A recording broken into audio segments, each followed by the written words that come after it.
ओम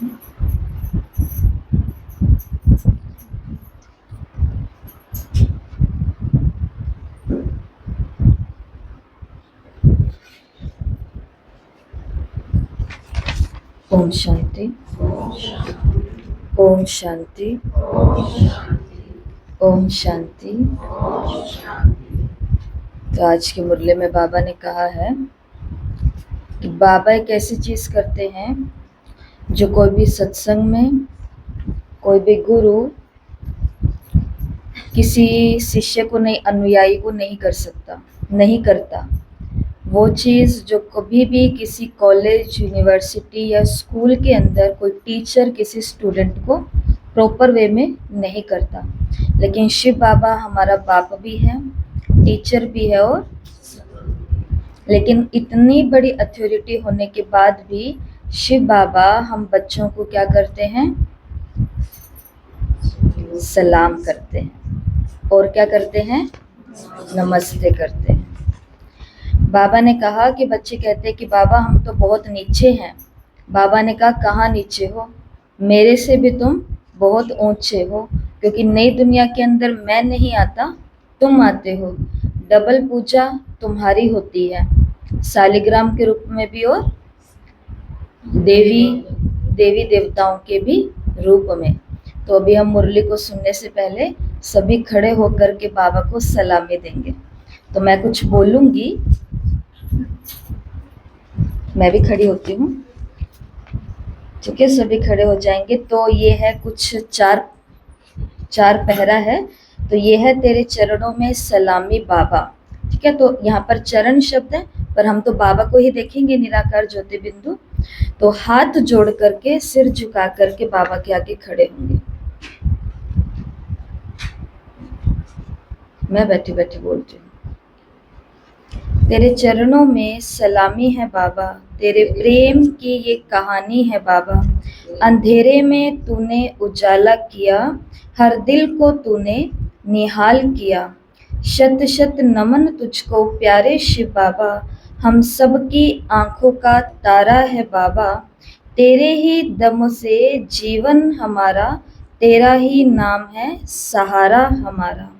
ब्रह्मा के तन से किया अवतार, सिखाया हमें ये दिव्य विचार। पवित्रता शांति का दिया पाठ, तेरे ही संग है सच्ची बात। तेरे बिना जीवन अधूरा लगे, हर सांस तुझसे ही जुड़ी सी लगे। तेरे गुण गाते रहें रात दिन, तेरे चरणों में ही हो हर धड़कन। तेरे श्री मुख से सुनी जो वाणी, बनी आत्मा की अमूल्य कहानी। सलामी उस वाणी को बारंबार, सलामी उस वाणी को बारंबार, जो करती आत्मा का उद्धार, जो करती आत्मा का उद्धार। तो सभी बाबा को सलामी धरेंगे। इनका एक फोटो भी निकालो ना, इसको वीडियो में भी ले सकते हो।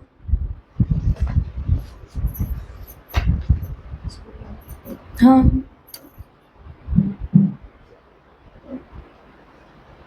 सभी बाबा को क्या देंगे? सलामी।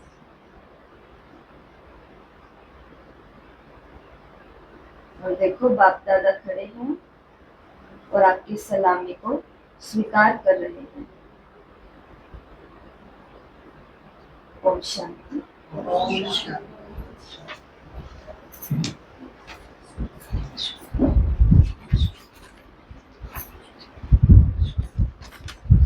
तो आज 30 मई, महावाक्य मीठे बच्चे, तुम अभी शांति धाम, सुख धाम में जाने के लिए ईश्वरीय धाम में बैठे हो।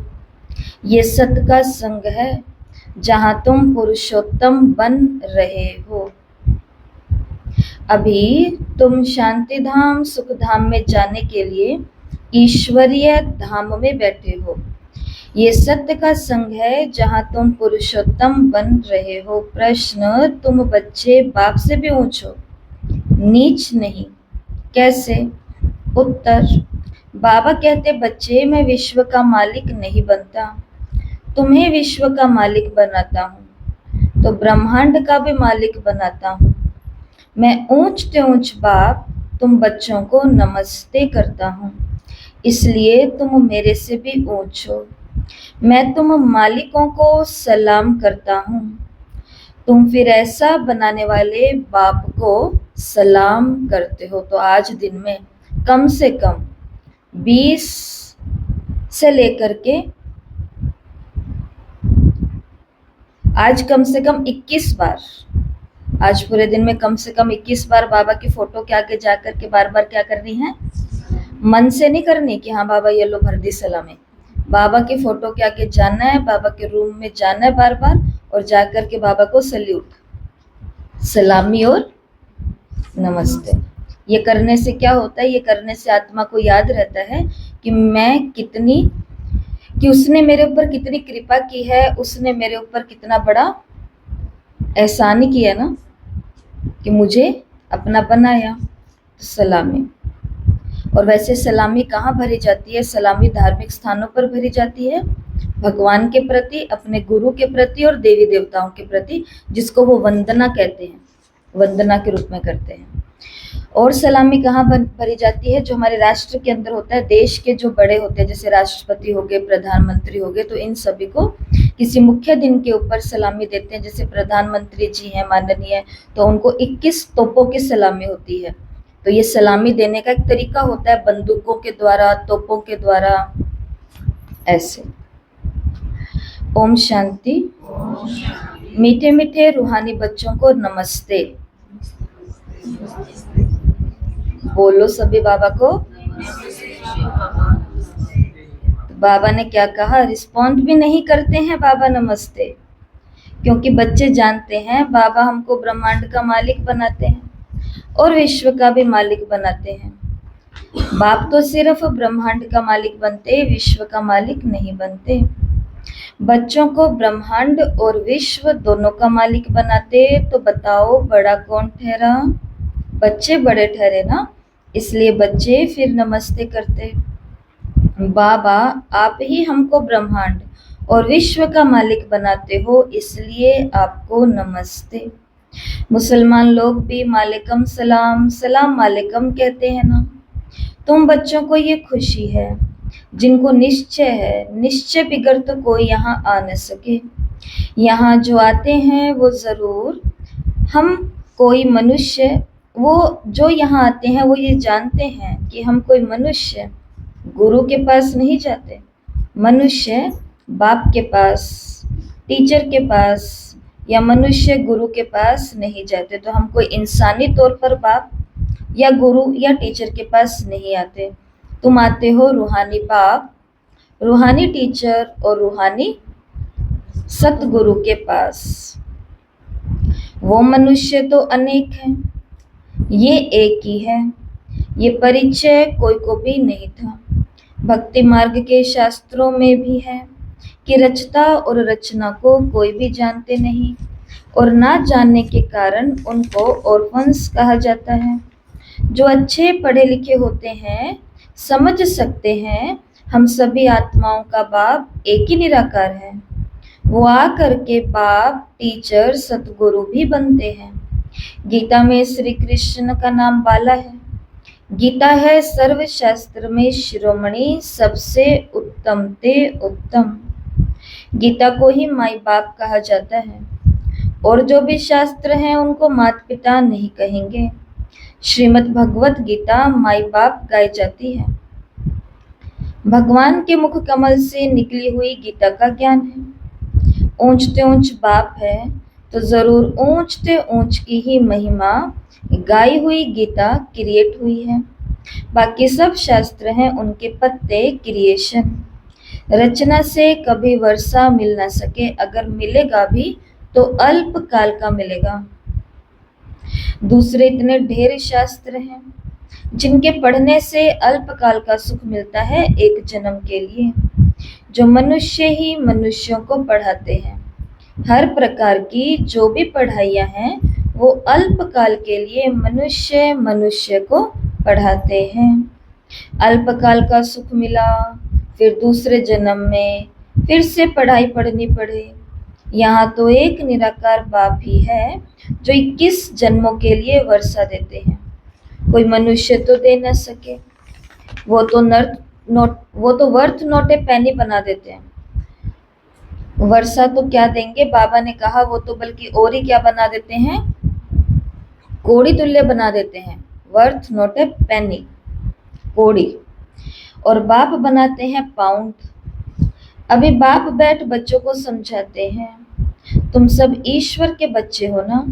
सर्वव्यापी कहने से अर्थ कुछ भी नहीं समझते। सब में परमात्मा है, फिर तो फादरहुड हो जाता। फादर ही फादर तो फिर वर्षा कहाँ से मिले, किसका कौन दुख हरे। बाप को ही दुख हरता सुख करता कहा जाता है। फादर ही फादर, इसका तो कोई अर्थ नहीं निकलता। तो बाप बैठ समझाते हैं, ये है ही रावण राज्य, और ये भी ड्रामा में नोट है, इसलिए चित्रों में भी क्लियर कर दिखाया है। तुम बच्चों की बुद्धि में है, हम पुरुषोत्तम संगम युग पर है ना ये बुद्धि में कि हम कहाँ पर हैं, पुरुषोत्तम संगम युग पर है। बाप पुरुषोत्तम बनाने आए हुए हैं, जैसे बैरिस्टरी डॉक्टरी आदि पढ़ते हैं, जिससे मर्तबा पाते हैं, समझते हैं इस पढ़ाई से हम फलाना बनूंगा। यहाँ तुम सत्य के संग में बैठे हो, जिससे तुम सुख धाम में जाते हो। सत्य धाम भी दो हैं, सत्य धाम भी दो हैं, एक है सुख धाम और दूसरा है शांति धाम, और ये है ईश्वर का धाम। बाप रचता है ना, तो ये धाम किसने रचा है, ईश्वर ने। ये परिवार किसने रचा है, ईश्वर ने। तो बाबा ने कहा ये ईश्वर का धाम है। बाप रचता है ना, जो बाप द्वारा समझकर होशियार हो जाते हैं, उनका कर्तव्य है डैश करना। क्या करना, जो बाप द्वारा समझकर होशियार हो जाते हैं, उनका कर्तव्य है डैश करना। क्या करना, तो जो बाप द्वारा समझकर होशियार हो जाते हैं, उनका कर्तव्य है सर्विस करना। बाप कहेंगे तुम अभी समझकर होशियार हुए हो, तो शिव के मंदिर में जाके समझाओ। उन्हों को बोलो इस पर फल फूल मक्खन घी अक के फूल गुलाब के फूल वैरायटी क्यों चढ़ाते हो। कृष्ण के मंदिर में अक का फूल नहीं चढ़ा, और कोई लेके चला भी गया तो पंडित जी चढ़ाएंगे। वो बोलेंगे ये हम अपने कृष्ण को नहीं चढ़ाएंगे, वो हमारा इतना सलोना, इतना सुगंधित, इतना खुशबूदार है, और उसको हम अक का फूल चढ़ाएंगे। चढ़ाएगा कोई, कोई नहीं, चढ़ाने नहीं देंगे, ना लेकर के जाएंगे, किसी को बुद्धि में भी नहीं आया। कृष्ण के मंदिर में अक के फूल नहीं चढ़ाते, वहां तो बहुत अच्छे खुशबूदार फूल लेकर के जाते हैं। शिव के आगे अक के फूल तो फिर गुलाब के फूल भी चढ़ाते हैं। अर्थ तो कोई जानते नहीं। अभी पीछे 1974 और 76 की अव्यक्तवाणी हुई थी क्लास के अंदर, तो 76 की अव्यक्तवाणी के अंदर बाबा ने फर्क बताया था एक मुरली में। वो पूरी मुरली इस पर चली है कि शिव के ऊपर कमल का और गुलाब का दोनों प्रकार के फूल की महिमा होती है। तो क्या मतलब है कमल के फूल का और गुलाब के फूल का, आपका चांस लास्ट में पहले सबको मिलेगा। याद है किसी को, कमल का फूल क्या दर्शाता है। ये दोनों बाबा के बच्चे हैं, कमल का फूल वाले भी बाबा के बच्चे हैं, और गुलाब के फूल जो हैं ये भी बाबा के बच्चे हैं। तो ये दो प्रकार के बच्चे कौन से हैं उस मुरली के।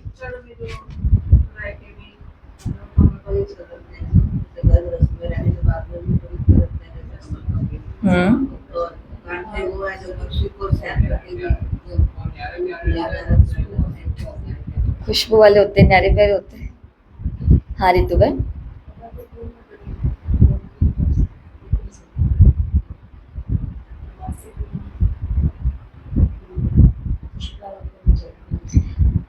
हाँ ये अपने अंतर तो बिल्कुल ही सही है, यही तो है अंतर। उसमें सुगंध भी नहीं है, देखो इसमें तो बहुत खुशबू है। लेकिन ये दो कैटेगरी के बच्चे हैं, मतलब बिल्कुल दिखने में भी आते हैं कि ये भी बाबा के बच्चे हैं और ये भी बाबा के बच्चे हैं। हाँ जी। कमल का फूल मतलब गृहस्थी वाले श्रेष्ठ है, वो सिर्फ श्रेष्ठ है, मगर जो समर्पित, जो हमारे यहाँ टीचर बने, वो है समर्पित फूल, जो गुलाब का फूल। इसलिए शिव जी के ऊपर गुलाब के फूल चढ़ाए जाते हैं, खुशबू वाले। तो ये कौन है? जो समर्पित हो गए हैं। और दूसरे वाले भी बाबा के बच्चे हैं, जो कीचड़ में रहते हैं, ग्रस्त में रहते हुए भी खुद को बचा करके रखा है। ये श्रेष्ठ फूल है और वो समर्पित फूल है। ये दोनों तो गृहस्थी भी बाबा के बच्चे हैं और समर्पित है वो भी। पढ़ाई तो एक है दोनों के लिए, होमवर्क दोनों को आज एक ही मिला है करने के लिए, सेवा की ड्यूटी भी दोनों को एक मिली है, धारणाएं भी दोनों की एक ही है, सब कुछ एक है, लेकिन वो वहां है और ये समर्पित रूप से है। ये इसके लिए अर्पण। पांडव का बाबा ने बताया कि पांडव जितने में रहते हैं वो सारे रूहानी गुलाब है, रूहानी सारे सब समर्पित है। तो बाबा ने कहा कि शिव के आगे अक के फूल तो गुलाब के भी चढ़ते हैं। अर्थ तो कोई जानते नहीं, इस समय तुम बच्चों को बाप पढ़ाते हैं, कोई मनुष्य नहीं पढ़ाते, और सारी दुनिया में मनुष्यों को मनुष्य पढ़ाते हैं। तुमको भगवान पढ़ाते हैं, कोई मनुष्य को भगवान कदाचित कहा नहीं जाता। लक्ष्मी नारायण को भी भगवान नहीं कहेंगे, उनको देवी देवता कहा जाता है। ब्रह्मा विष्णु शंकर को भी देवता कहेंगे। भगवान एक बाप ही है, वो है सभी आत्माओं का बाप। सभी कहते भी हैं हे परमपिता परमात्मा। उनका सच्चा सच्चा नाम है शिव और तुम बच्चे हो शालिग्राम। पंडित लोग जब रुद्र यज्ञ रचते हैं तो शिव का बहुत बड़ा लिंग बनाते हैं और शालिग्राम छोटे छोटे बनाते हैं। शालिग्राम कहा जाता है आत्मा को, शिव कहा जाता है परमात्मा को। वो सभी का बाप है। हम सब है भाई भाई, कहते भी हैं ब्रदरहुड। बाप के बच्चे हम सब भाई भाई हैं। फिर भाई बहन कैसे हुए? तो भाई बहन कैसे हुए फिर? आत्मा आत्मा भाई भाई। प्रजापिता ब्रह्मा के मुख से प्रजा रची जाती है, वो है ब्राह्मण और ब्राह्मणियां। हम प्रजापिता ब्रह्मा की संतान हैं, इसलिए बीके कहलाते हैं। अच्छा, ब्रह्मा को किसने पैदा किया? भगवान ने। ब्रह्मा विष्णु शंकर ये सब क्रिएशन है। सूक्ष्म वतन की भी रचना हो गई। ब्रह्मा मुख कमल से तुम बच्चे निकले हो, ब्राह्मण ब्राह्मणियां कहलाते हो। तुम ब्रह्मा मुख वंशावली एडॉप्टेड हो, गोद लिए हुए हैं। प्रजापिता ब्रह्मा बच्चे कैसे पैदा करेंगे? जरूर एडॉप्ट करेंगे। और बाबा ने यहाँ पे बहुत अच्छा उदाहरण दिया, जैसे गुरु के फॉलोवर्स एडॉप्टेड होते हैं, जिनको शिष्य कहा जाता है। गुरु और गुरु के पीछे उनके क्या होते हैं? चेले, शिष्य, अनुयायी होते हैं। तो वो सब क्या होता है? एडॉप्टेड। अब उनके जीवन की जिम्मेवारी किसकी हो गई? गुरु की। अब वो रहेंगे कहाँ? गुरु के पास। और सेवाएं भी क्या करेंगे? जो गुरु करता होगा उसी को आगे बढ़ाएंगे। तो वो एडॉप्टेड हो जाते हैं, उधर के माता पिता से इधर के हो गए, उनको कहेंगे शिष्य। तो प्रजापिता ब्रह्मा सारी दुनिया का पिता हो गया, उनको कहा जाता है great great grand father. Prajapita Brahma तो यहाँ चाहिए ना, सूक्ष्म वतन में भी ब्रह्मा है। नाम गाया हुआ है ब्रह्मा विष्णु शंकर, परंतु सूक्ष्म वतन में प्रजा नहीं होती है। प्रजापिता ब्रह्मा कौन है? ये सब बातें बाप बैठ समझाते हैं। वो ब्राह्मण लोग भी अपने को ब्रह्मा की औलाद कहते हैं। अब ब्रह्मा है कहाँ? तुम कहेंगे ये बैठे हैं, वो कहेंगे होकर के गए हैं, वो फिर अपने को पुजारी ब्राह्मण कहलाते हैं। अभी तुम हो प्रैक्टिकल में ब्राह्मण। प्रजापिता ब्रह्मा के बच्चे आपस में भाई बहन हो गए। ब्रह्मा को एडॉप्ट किया शिव बाबा ने। कहते हैं मैं इस बूढ़े तन में प्रवेश कर तुमको राजयोग सिखलाता हूँ। मनुष्य को देवता बनाना ये किसी मनुष्य का काम नहीं। मैं तो सिर्फ ये सोच रही थी मुरली को पढ़ने के बाद में कि मनुष्य, जब ये लाइन आई कि मनुष्य को देवता बनाना मनुष्य का काम नहीं है। ये तो फिर भी बहुत ही बड़ी बात है, साफ ही पता चलता है ये तो मनुष्य का काम नहीं है। लेकिन जो बाबा के जितने भी सेवा केंद्र है पिछले 89 ईयर्स से जो चल रहे हैं, ये सभी सेवा केंद्रों पर रोज सत्संग होना, रोज जिज्ञासुओं का आना, रोज कोर्स, रोज बहनों का बाहर सेवाएं करना, अंदर सेवाएं करना, मतलब कि सत्संग कभी रुकते नहीं है। हारी हो, बीमारी हो, ये हो, वो हो, कुछ भी हो, कुछ भी हो का मतलब कुछ भी हो, कभी भी नहीं रुकते हैं। तो ये भी कोई इंसान इस दुनिया में कोई ऐसी संस्था है जो कर सकती है? कौन कर सकता है? कोई नहीं करेंगे। अगर करते भी हैं अकेले बैठे बैठे तो बदले में उनको मिल भी जाता है बहुत कुछ, परंतु यहाँ पर तो वो लालच भी नहीं है। यहाँ पर तो क्या है, सिर्फ कार्यक्रम चलता है। तो ये जो रोज का सत्संग हो रहा है, रोज की पढ़ाई हो रही है, रोज की पालना, रोज का सब कुछ, तो और रोज की शिक्षाएं हर व्यक्ति सीख रहा है, स्टूडेंट्स नहीं, टीचर्स भी सीखती हैं रोज की रोज। तो ये भी कोई इंसान कर सकता है। उधर भी दुनिया के अंदर जो भी मंदिर या ये क्या बोलते हैं ठिकाने या फिर आश्रम वगैरह जो भी बने हुए होते हैं, अपनी व्यवस्था के हिसाब से बाहर को और अंदर को सब चीजों को देखते हुए वो भी 1, 2, 3 दिन ऐसे खुलते हैं। या फिर भगत आएंगे, दर्शन करेंगे, बैठेंगे, थोड़ा सा अपना योग ध्यान करेंगे और चले जाएंगे। पर प्रॉपर वे में कोई चीजें हो और प्रॉपर वे में स्टूडेंट के वे में उनको पढ़ाया जाए, बिना भक्ति के कि आओ चढ़ाओ और जाओ, ऐसा सिस्टम बाबा का नहीं है। तो ये कोई मनुष्य नहीं कर सकता। और कौन सा काम? मनुष्य को देवता बनाना, दैवी गुण डालना। बल्कि वहां पर तो अगर देवताई गुण की बात भी होगी तो वो कभी कभी थोड़ा हल्का कर देंगे कि बाकी सभी तुम्हारे भाई हैं, बाकी सभी तुम्हारी बहनें हैं, एक को छोड़ करके।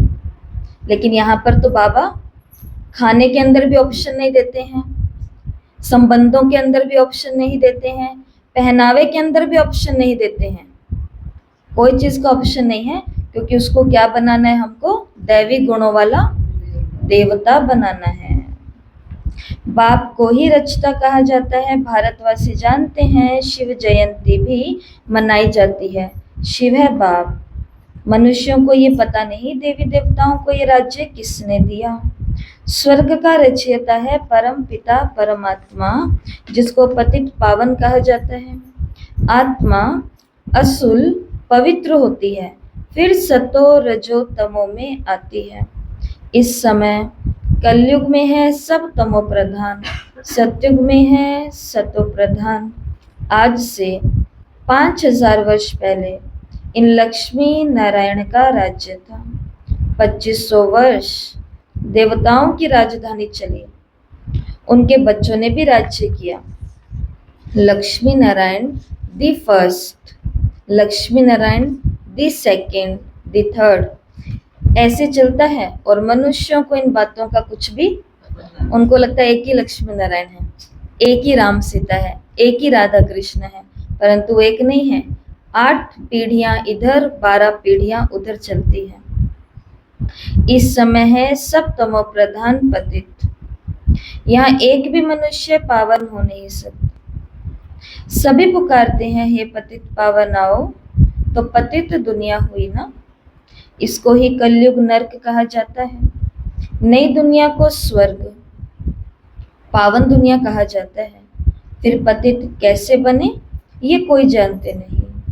पतित कैसे बने बताओ? पतित कैसे बने?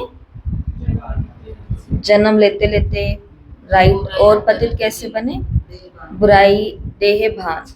जैसे ही बॉडी कॉन्शियस आया वैसे वैसे बुराई आई और वैसे वैसे उम्र कम, जन्म ज्यादा होते गए और ये करते करते आत्मा बिल्कुल काली तमो प्रधान बन गई। तम का मतलब क्या होता है? अंधेरा। 100 बुराइयां। कल देखे आसुरी, आसुरी संस्कार, इतने 100 तो लिखे हुए हैं।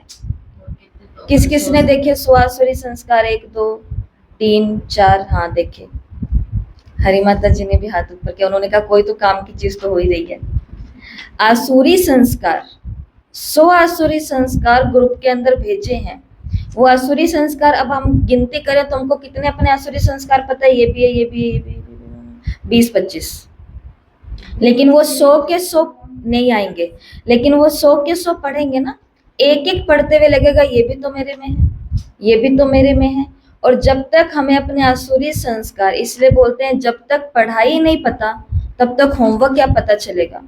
तो जिन्होंने मुरली पढ़ी नहीं अव्यक्तवाणी, फिर उसका होमवर्क ही नहीं देखा, अब उनको क्या पता, उनको इतना ही पता आसुरी संस्कार कौन से होते हैं, काम क्रोध लोभ मोह अहंकार ईर्ष्या द्वेष चुगली आलस अलबेलापन चिड़चिड़ापन, बस ये तो कोर्स के रट्टा लगाया हुआ है, इसमें क्या बड़ी बात है। लेकिन देखो कितना सुंदर चिंतन करके और इससे भी ज्यादा निकाल सकते हैं पर्सनल लेवल पर, जो अपनी पर्सनल है और भी ज्यादा, पर एक एक बुराई हमारे अंदर है। लेकिन ये इसकी शुरुआत सारी की सारी कहाँ से हुई, 100 आसुरी संस्कार हमारे अंदर आज तक अभी तक बैठे हैं, और इसकी शुरुआत कहाँ से हुई, सिर्फ बस। अब 100 के 100 को बाहर निकालना है, गेट आउट करना है या भस्म करना है, जलाना है, तो इसकी शुरुआत भी कहाँ से होगी, सोल कॉन्शियस, आत्म अभिमानी बनने से, आत्मा समझने से। पढ़ना, जिन्होंने नहीं किया ना ये काम, वो आ जा करके पढ़ना, अपने पास लिखना उनको, तो पता चलेगा कितना सारा काम हमारा बकाया पड़ा है, इतनी बुराइयों के ऊपर मुझे काम करना है। इसलिए तो बाबा ने कहा इसको कलयुग कहा जाता है, नर्क कहा जाता है। हाँ, आत्मा पतित कैसे बनी ये कोई नहीं जानते। भारत में एक भी मनुष्य नहीं जो अपने 84 जन्मों को जानता हो। मनुष्य मैक्सिमम 84 जन्म लेते हैं और मिनिमम एक, कम से कम एक और ज्यादा से ज्यादा 84। अब जो एक जन्म लेती है आत्मा, वो सारी जिंदगी कहाँ रहती है, ऊपर परम धाम में रहती है।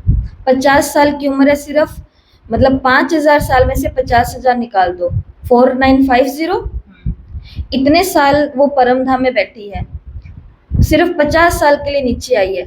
तो इस आत्मा के एकदम मजे हैं कि नहीं है, बढ़िया ना। लेकिन शिव बाबा अपने किसी भी बच्चे के अंदर भेदभाव नहीं करता। जो 1 सेकंड देवकुल की आत्मा ठहर करके आई और जो 5000 साल से अपना खेल खेल रही है, उसके अंदर और इस लास्ट वाली आत्मा के अंदर बाबा कोई भी अंतर नहीं करता। उसने 5000 साल में आधा सुख और आधा दुख देखा। सुख भी तो 2500 साल देखा है, फिर दुख देखा बाद में। और सेम टू सेम जो लास्ट में 50 साल के लिए कोई इस धरती पर आया, सिर्फ 50 साल के लिए, 50 साल की जिंदगी में वो 25 साल की उम्र तो पूरी, आजकल देखते नहीं छोटे छोटे बच्चे या इन लोगों को कितने पॉपुलर हो जाते हैं, जैसे कि उनके अंदर कोई भगवान की शक्ति बैठी हुई है, लोग उनको क्या ही समझ रहे हैं। लेकिन जैसे जैसे बड़े होते हैं वो कहाँ गुम हो जाते हैं, पता चलता है, नहीं पता चलता। 25 साल की उम्र, 50 साल की उम्र में आधा सारा सुख वो देख लेगी संसार का, लेकिन इतना भयंकर दुख भी देख लेगी जिसकी हम कोई तुलना भी नहीं कर सकते, सोच भी नहीं सकते। तो ये इस प्रकृति का हिसाब है, आधा आधा। तो ज्यादा से ज्यादा 84 जन्म और मिनिमम 1 जन्म। भारत को अविनाशी खंड माना गया है क्योंकि यहाँ ही शिव बाबा का अवतरण होता है। भारत खंड कभी विनाश नहीं हो सकता, बाकी जो अनेक खंड है वो सब विनाश हो जाएंगे। इस समय आदि सनातन देवी देवता धर्म प्राय लोप हो गया है। कोई भी अपने को देवता नहीं कहलाते क्योंकि देवताएं सतो प्रधान पावन थे। अभी तो सभी पतित पुजारी बन गए हैं। ये भी बाबर समझाते हैं, भगवान वाच है ना, भगवान सभी का बाप है। वो एक ही बार भारत में आते हैं। कब आते हैं?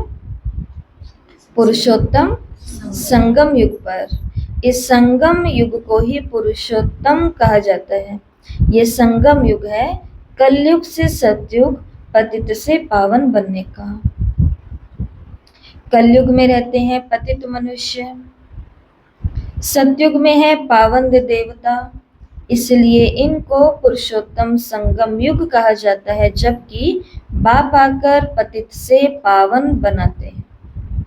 तुम आए हो मनुष्य से देवता पुरुषोत्तम बनने, मनुष्य तो ये नहीं जानते कि हम आत्माएं निर्वाण धाम में रहती हैं, वहां से आते हैं यहाँ पाठ बजाने। इस नाटक की आयु 5000 वर्ष है। हम इस बेहद नाटक में पाठ बजाते हैं। इतने सब मनुष्य पाठधारी हैं। ये ड्रामा का चक्र फिरता रहता है, कभी बंद नहीं हो सकता। पहले पहले इस नाटक में सतयुग में पाठ बजाने आते हैं देवी देवता, फिर क्षत्रिय त्रेता युग में आते हैं। इस नाटक को भी जानना है। ये है कांटों का जंगल। नाटक को जानना क्यों जरूरी है?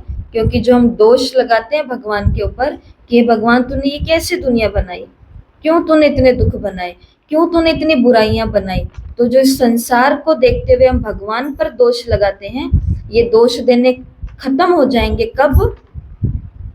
जब हम ये जान लेंगे कि 5000 साल का ड्रामा है, इसकी आदि कौन सी थी, इसका मध्य कौन सा है, और ये इसके अंत का समय चल रहा है, तमो प्रधान समय। तो ये है कांटों का जंगल। सब मनुष्य दुखी हैं। कलयुग के बाद सतयुग आता है। कलयुग में ढेर मनुष्य, सतयुग में कितने थोड़े होंगे? कितने होंगे सतयुग में? कितने होंगे सतयुग में बीना बहन? 9 लाख। और सतयुग के लास्ट में कितने होंगे ये तो सुन लिया, ये बताओ सतयुग के लास्ट में, त्रेता की शुरुआत में कितने होंगे? बताओ, हाथ ऊंचा करो। लक्ष्मी बहन, लक्ष्मी बहन मिठाई खा के आए शादी की।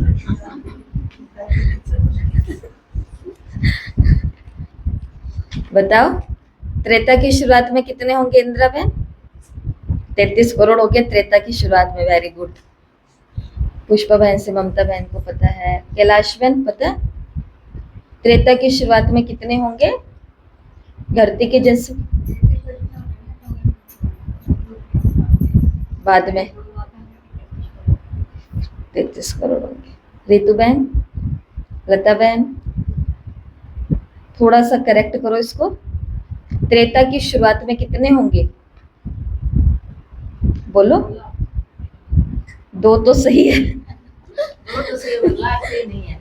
त्रेता की शुरुआत में 2 करोड़। राइट, इनका वो फिगर तो सही था पर वो रह गया। तो त्रेता सतयुग की शुरुआत में कितनी जनसंख्या होगी? 9 लाख। सतयुग खत्म होते होते जब त्रेता शुरू होगा तो कितनी आत्माओं के साथ होगा? 2 करोड़ आत्माएं लगभग। वो सतयुग की आत्माएं होंगी जो त्रेता में शिफ्ट होंगी। जैसे इस कलयुग की 9 लाख आत्माएं सतयुग में शिफ्ट हो जाएंगी, ऐसा ही होगा ना। फिर वो 9 लाख की आगे आगे आगे बढ़ोतरी होते होते सतयुग लास्ट तक 2 करोड़ होंगे। वो 2 करोड़ कहाँ शिफ्ट हो जाएंगे? त्रेता युग के अंदर, राम की दुनिया के अंदर, और वहां से फिर नया युग शुरू हो जाएगा, त्रेता युग। और फिर त्रेता युग पूरे होते होते कितने हो जाएंगे देवी देवता इस धरती पर? 33 करोड़ जनसंख्या होगी, और वही होंगे इस धरती के 33 करोड़ देवी देवताएं, जिनका आज गाय के रूप में, पीपल के रूप में, आदि आदि रूपों में हम पूजन याद उनको करते हैं। और फिर चलते चलते आज 800 करोड़ के आसपास पहुंचे हैं, और इन 800 करोड़ में से भगवान को सिर्फ कितने चाहिए? सिर्फ 9 लाख चाहिए, जहां से शुरुआत होगी। बाकी तो सब आएंगे, 33 करोड़ तक तो परिचय जाना ही है, लेकिन उसको स्टार्टिंग करनी है। कोई भी काम शुरू करना होता है तो शुरुआत वाले बंदे चाहिए होते हैं, पीछे सहयोग करने वाले तो आ ही जाते हैं ना। शुरुआत वाला पावरफुल चाहिए होता है। उसी प्रकार से बाबा को शुरुआत वाले चाहिए, बहुत बहुत बहुत प्योरेस्ट सोल इस धरती की।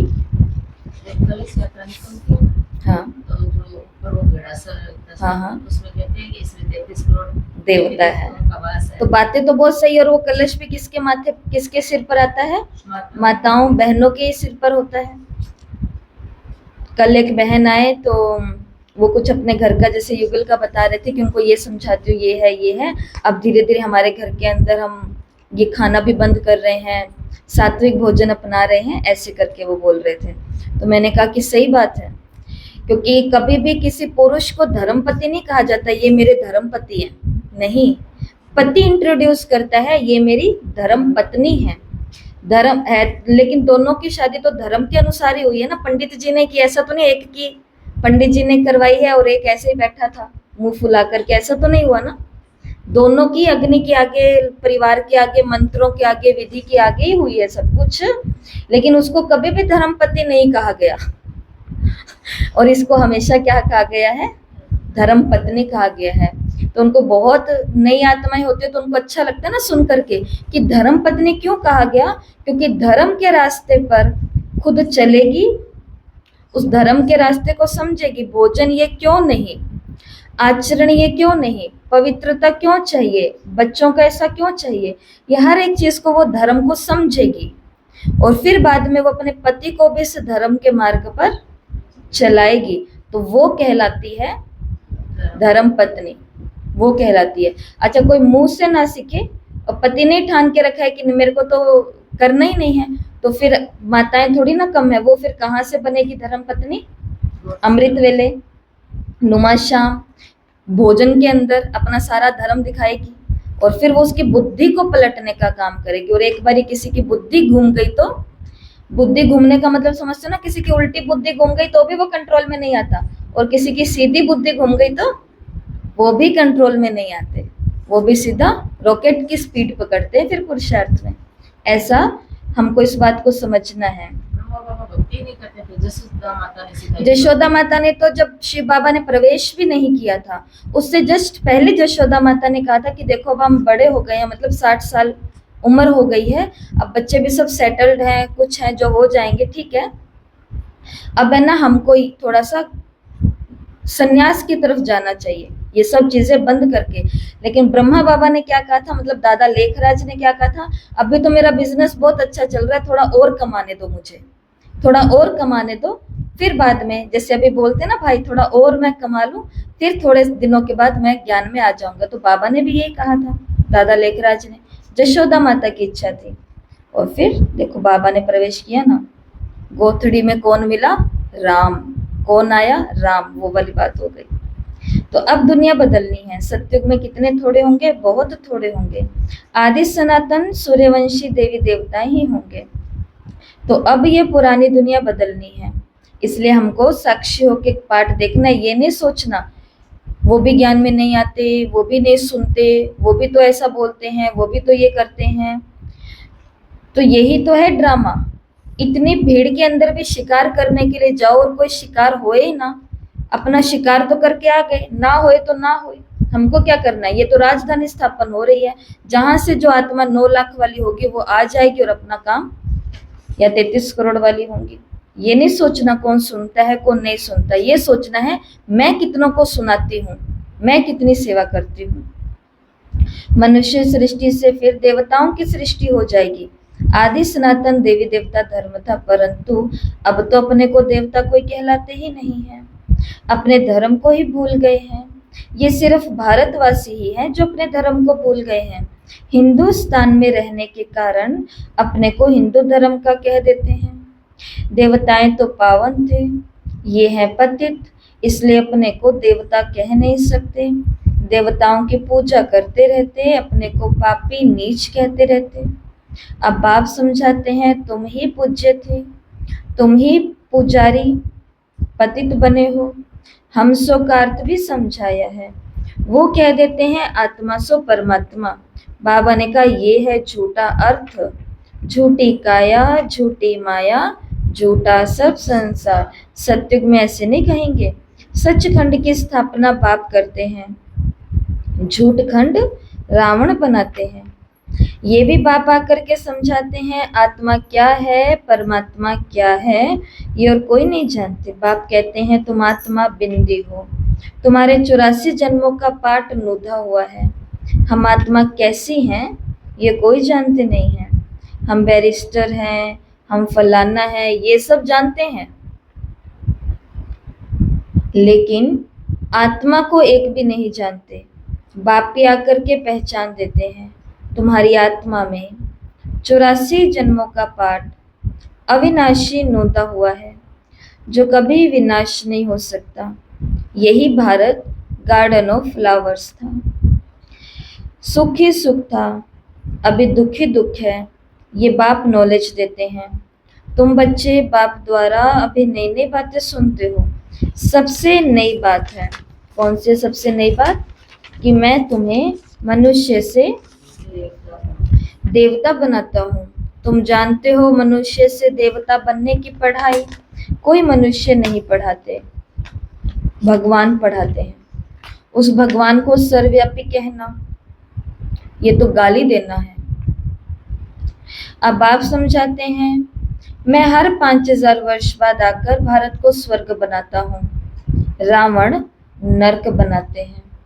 गाली तो नहीं देते बाबा को, ऐसे तो नहीं कहते इसमें भी भगवान है, इसमें भी भगवान है, पक्का है ना? या कह देते हो कभी कभी, थोड़ा थोड़ा, कभी कभी तो कभी नहीं। गांठ बांध लेनी इस चीज की, क्योंकि जिनको पता चल गया वो फिर बेसमझी करते हुए अच्छे नहीं लगते हैं। इसके लिए तो अब तुम समझते हो कि मैं हर 5000 वर्ष बाद आकर भारत को स्वर्ग बनाता हूँ, रावण नरक बनाते हैं। ये बातें दुनिया में कोई नहीं जानते। पापी आकर के तुमको मनुष्य से देवता बनाते हैं। गायन भी है, मूत पलिति कप्पड़ धोए, वहां विकार होता नहीं है, वो है ही संपूर्ण निर्विकारी दुनिया। अभी है वाइसेस वर्ल्ड, अभी है विकारी दुनिया, बुलाते भी हैं पतित पावन आओ। हमको रावण ने पतित बनाया है, परंतु जानते नहीं कि रावण आया कब, हुआ क्या, रावण ने कितना कंगाल बना दिया है। भारत 5000 वर्ष पहले कितना साहूकार था, सोने हीरे जवाहरातों के महल थे, कितना धन था। अभी तो देखो क्या हालत हो गई है, सो सिवाय बाप के सिरताज कोई बना न सके। अभी तुम कहते हो शिव बाबा भारत को हेवन बनाते हैं, अब बाप कहते हैं मौत सामने खड़ा है, तुम वानप्रस्थी हो, अब जानना है वापिस, इसलिए अपने को आत्मा समझो, मामेकम याद करो तो पाप भस्म हो जाएंगे। तो अब पाप बनाने का नहीं, पापों को जलाने का समय है। और ये कब होगा, जब हम ये समझें कि हम तो वानप्रस्थी हो गए।